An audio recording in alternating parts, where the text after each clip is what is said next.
kemampuan manajemen stres kalian harus matang dulu sebelum kalian ikut organisasi maupun kepanitiaan. Karena organisasi dan kepanitiaan itu punya aturannya sendiri gitu teman-teman. Kalian nggak bisa yang namanya aku nggak suka kayak gini. Ya nggak bisa karena kalian sudah komit untuk ikut dalam organisasi atau kepanitiaan tersebut gitu.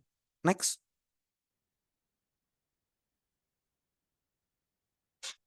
Oke, mungkin cukup dari aku. Agak sedikit panjang mungkin, mohon maaf. Jadi aku serahin lagi ke MC ya.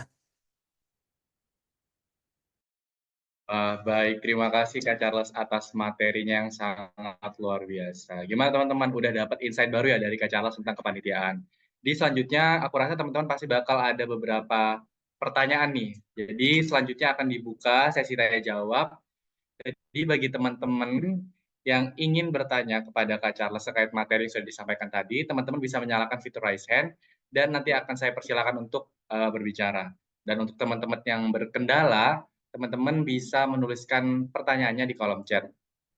Baik, teman-teman dipersilahkan yang ingin bertanya bisa raise hand.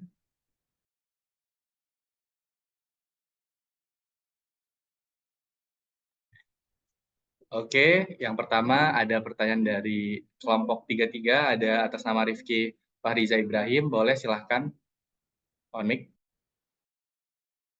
Terima kasih Kak atas kesempatannya. Sebelumnya kedengaran nggak ya suara saya? Sebelumnya kedengaran nggak ya Kak suara saya? Kedengeran, kedengeran.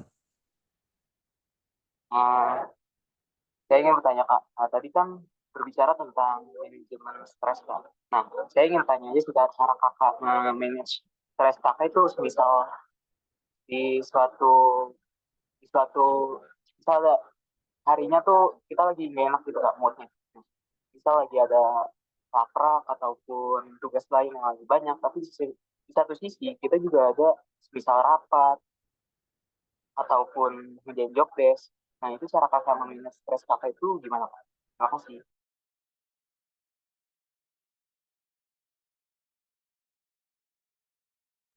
Oke, bagaimana? Sudah bisa dijawab Pak Charles atau mau di-hold dulu?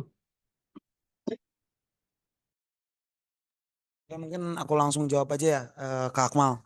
Tadi pertanyaannya terkait gimana sih manajemen stres gitu dari aku sendiri. Kalau misalnya memang lagi banyak kegiatan yang memang nabrak gitu ya di satu apa namanya, di satu waktu. Bener nggak kayak gitu? Siapa? Rifki. Bener ya? Oke. Jadi kalau aku sendiri manajemen stres waktu itu, ini mungkin aku tarik ke studi kasus yang nyata ya, yang pernah aku alamin gitu. Jadi waktu tahun 2023 ini aku pernah menjadi staf ahli PSDM EMUB tahun 2023 dan juga aku menjadi staf satuan pengawas internal BMF PKUB tahun 2023. Tentunya dari dua organisasi ini sangat menekan aku gitu. Jadi eh apa namanya, yang satu punya program ini, yang satu program ini gitu. Nah, itu kan benar-benar bikin aku tuh bisa dibilang ya bisa dibilang stres-stres gitu. Belum dengan akademiku yang memang entah itu laprak, entah itu mungkin tugas yang memang banyak banget gitu di semester 3 dulu berarti. Tiga itu semester yang lumayan agak berat lah bagi aku gitu. Nah, sebenarnya kalau manajemen stres aku itu, aku biasanya nentuin skala prioritas dulu gitu. Skala prioritas aku tuh dari mana sih? Misalnya kalau aku sendiri itu skala prioritas itu akademik. Jadi kalau misalnya apapun yang mengganggu akademik aku bakal tinggalin dulu. Tinggalin dalam artian aku akan balik lagi nanti setelah urusan akademiku selesai. Jadi misalnya memang pada saat itu misalnya deadline-nya deket-deketnya ada praktikum juga gitu, laprak gitu. Akan aku kerjakan dulu yang memang bersifat akademik. Karena itu berpengaruh kepada nilai aku nantinya gitu. Atau balik lagi ke tujuan awalku untuk berkuliah di Malang gitu.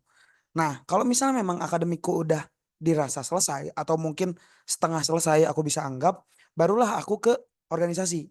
Nah, ketika misalnya memang organisasi ini kan nabrak ya tadi berdua itu. Biasanya aku golongin dulu dari mana yang aku paling suka. Contoh, aku lebih suka waktu itu di BMFPK.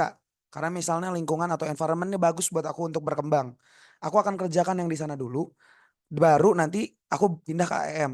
Atau biasanya aku lihat sekali prioritasnya. Memang di EM ini tuh EM dan BEM ini lebih memerlukan aku tuh yang mana. Misalnya di BEM aku jadi cewek acara, di EM itu aku jadi ketua pelaksana. Akan kutinggalin yang ketua pelaksana karena cewek acara lebih penting. Kayak gitu. Jadi banyaklah hal-hal yang bisa kita manage stres gitu. Kalau misalnya dari aku sih gitu, tapi mungkin berbeda dengan rekan-rekan kepanitiaan atau mungkin staff-staffku gitu, staff-staff PSDM itu cara nge-manage waktunya itu beda-beda atau manajemen stres gitu. Atau biasanya cara manajemen stres yang terbaik adalah healing gitu. Aku biasanya minta tolong ke staf satuan BEM sama staf ahli EM untuk aku rehat sekitar 2 hari gitu. 2 hari itu aku pengen nggak ada yang masuk dulu, entah itu chat, entah itu telepon, entah itu apapun, biar akunya apa ya namanya, menata ulang gitu. Apa sih yang aku harus kerjain gitu. Biar nggak ada tekanan dari kanan atau kiri dulu. Ketika nantinya memang sudah di ACC atau misalnya BEM dan EM waktu itu sih lingkungannya baik ya. Jadi mereka kadang kalau aku emang udah apa namanya burn out itu misalnya aku minta untuk aku di stop dulu gitu 2 hari. Ibaratkan cuti lah kalau di kerja. Aku minta cuti dulu untuk akunya healing dalam artian bukan aku jalan-jalan ya, tapi menata ulang apa sih yang perlu aku kerjain dan juga ibaratkan ngambil nafas sebentar gitu sebelum nantinya aku lari lagi kayak gitu.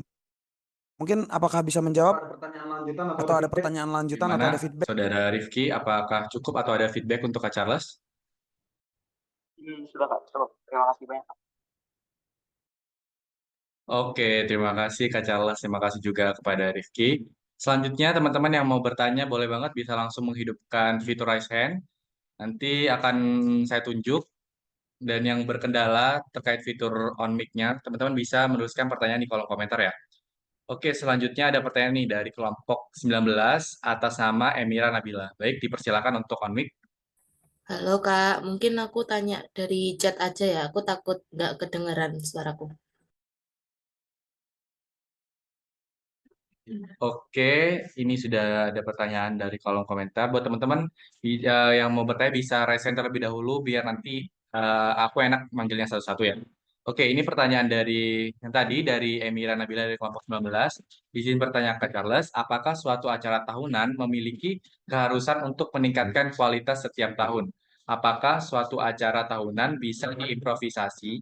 Sekalian mungkin bisa sharing nih tips-tips agar acara tahunan, contohnya pinisi, bisa meningkat atau bisa memiliki inovasi baru yang berbeda setiap tahunnya. Oke, langsung aja Kak Charles bisa dijawab. Oke, ini pertanyaannya menarik banget nih. Aku highlight suatu acara tahunan memiliki keharusan untuk meningkat kualitasnya setiap tahun. Iya, aku bisa bilang iya kalau misalnya itu acaranya tahunan. Karena apa ya? Kalau aku tarik sejarah dulu ya, aku tuh pernah jadi suatu staff di mana acaranya itu tiap tahun ada gitu.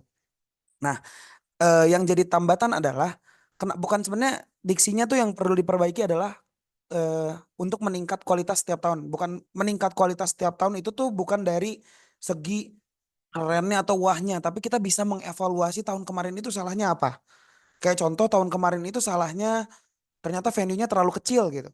Nah, kita evaluasi nih di tahun sekarang kita ganti venue-nya ke yang lebih besar.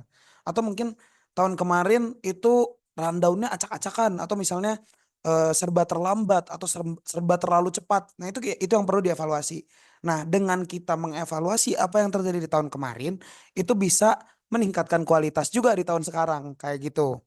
Terus apakah suatu acara tahunan bisa diimprovisasi? Bisa. Kalau misalnya acara tahunan ini tidak punya aturan yang mengikat. Misalnya contoh, ketika misalnya kalian acara ini mengharuskan ada A, B, C, D, kalian harus melakukan A, B, C, D-nya. Nah, gimana sih improvisasinya? Kalian tambahin poin E.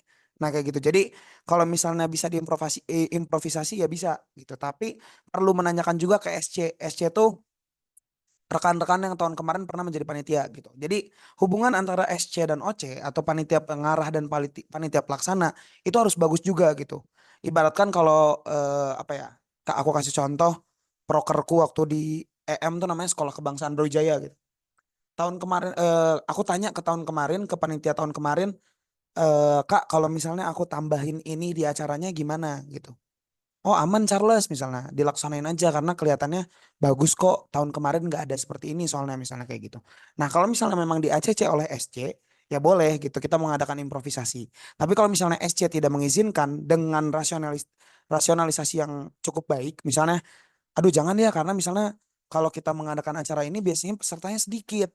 Nah itu oke gitu untuk tidak diimprovisasi seperti itu. Terus ada apa lagi? Bisa sharing tips agar acara tahunan soal contohnya pinisi bisa meningkat atau bisa memiliki inovasi baru yang berbeda setiap tahunnya. Tipsnya satu sih teman-teman. Jadiin suatu kepanitiaan atau suatu program kerja itu bukan suatu beban. Kalian masuk sana untuk menyukseskan suatu acara, bukan hanya sekedar ya udah deh yang penting pinisi beres gitu. Atau ya udah deh yang penting proker A beres. Ya udah deh yang penting ospek beres. Nah, itu salah teman-teman. Karena implikasinya adalah dampaknya adalah proker tersebut berjalan, tapi teman-teman nggak puas gitu. Teman-teman nggak puas dan ngerasa kayaknya proker kemarin kurang deh. Kayaknya proker kemarin jelek deh. Kayak gitu. Kalau misalnya teman-teman melaksanakannya dengan eh, apa ya, happy, enjoy, terus kayak misalnya terjadi apa namanya, terjalin lingkungan yang harmonis juga di kepanitiaannya, aku yakin kepanitiaan tersebut bakal bagus juga gitu, akan menimbulkan efisiensi juga gitu untuk peserta-peserta yang datang. Contoh kayak pinisi gitu.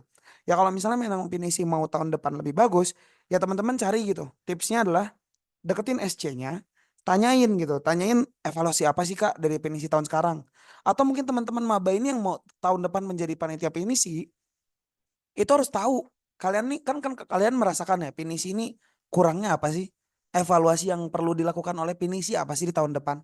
Nah, ketika kalian menjadi panitia kalian bawa gagasan itu gitu. Misalnya, Kak, aku waktu pinisi misalnya ada yang molor jamnya, aku nggak mau nih tahun sekarang ada yang molor lagi. Kalian kalian bawa gagasan itu ke panitia pinisi tahun depan. Agar apa? Agar nama pinisi itu makin tahun makin baik gitu. Karena di suatu kepanitiaan aku yakin kesempurnaan itu nggak bisa 100%. Ya paling maksimal 85% gitu. Sisanya adalah pembelajaran. Karena kalau misalnya kita nggak ada evaluasi atau acara kita sukses, kita menjadi terlena gitu. Tahun depannya pasti acaranya hancur. Jadi harus perlu ada, jangan jadiin suatu kesalahan atau evaluasi itu jadi kayak, oh berarti acara aku jelek ya. Oh berarti program yang aku canangkan selama ini tuh jelek ya ternyata. Ya enggak gitu. Karena ada salah lah dan kalian nyadar ada yang salah, berarti program kalian perlu dibenarkan di tahun depan gitu. Bukan selamanya kalian salah kayak gitu. Mungkin apakah udah cukup menjawab? Bagaimana dari Saudara Emira? Apakah cukup atau ada feedback? Sudah Kak, sudah cukup menjawab. Baik, terima kasih Kak Charles. Baik, teman-teman mungkin ada yang ingin bertanya lagi, monggo dipersilahkan. Lagi ada kesempatan nih sebelum teman-teman nantinya bakal juga terjun ke dunia kepanitiaan di lingkup prodi, fakultas, ataupun lingkup Universitas Brawijaya. Baik, teman-teman yang ingin bertanya, sekali lagi boleh untuk menghidupkan fitur raise hand, dan juga yang terkendala dalam on mic, teman-teman bisa menulis pertanyaan di kolom komentar, seperti itu. Bagaimana teman-teman, apakah sudah cukup sesi pertanyaannya, atau aku tunjuk nih buat tanya nih? Oke teman-teman, karena sepertinya teman-teman sudah cukup paham ya terkait materi yang sudah disampaikan dan tidak ada pertanyaan lagi. Mungkin sesi tanya jawab pada malam hari ini ditutup dan izinkan saya selaku MC membacakan kesimpulan yang bisa ditarik dari materi yang sudah disampaikan Kak Charles, di mana dalam sebuah kepanitiaan penting untuk memahami struktur organisasi, tanggung jawab tiap divisi, dan peran yang diambil. Kepanitiaan bukannya hanya wadah untuk menyelenggarakan acara, tetapi juga sarana untuk mengasah soft skill seperti komunikasi, kepemimpinan, dan manajemen waktu. Melalui kepanitiaan, individu dapat membangun jejaring, menemukan minat karir, serta mengembangkan kreativitas dan inovasi. Untuk menjalani peran dengan baik, diperlukan motivasi yang jelas, pemahaman dengan tugas, dan kesiapan waktu, serta kemampuan manajemen stres agar dapat berkontribusi secara optimal dan memperoleh pengalaman berharga. Seperti itu, teman-teman.